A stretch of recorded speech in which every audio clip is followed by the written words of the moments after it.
বিসমিল্লাহির রহমানির রহিম। রাব্বি জিদনি ইলমা। গরিব লোকদের অবহেলা করা যাবে না। তাহলে গরিব লোক যারা, তাদের অবহেলা করা যাবে না। এ ব্যাপারে সূরা আনামের 52তে বলা হয়েছে, যারা তাদের প্রতিপালককে সকাল ও সন্ধ্যায় তার সন্তোষী লাভের উদ্দেশ্যে ডাকে, তাদেরকে বিতাড়িত করো না।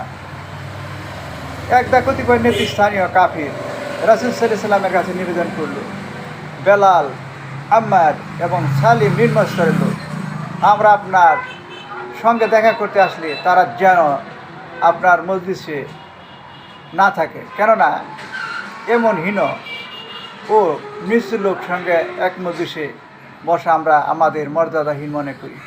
যেহেতু সামাজিক উচ্চ মর্যাদা ও নেতৃত্ব অপেক্ষা আল্লাহর নিকট অকপট ও খাঁটি নিয়তি অধিক প্রিয়, এবং এই দরিদ্র মুসলিমগণ সর্বদা খাঁটি মহব্বতের সঙ্গে নবী সাল্লাল্লাহু আলাইহি ওয়াসাল্লামের মজলিসে উপস্থিত থাকতেন।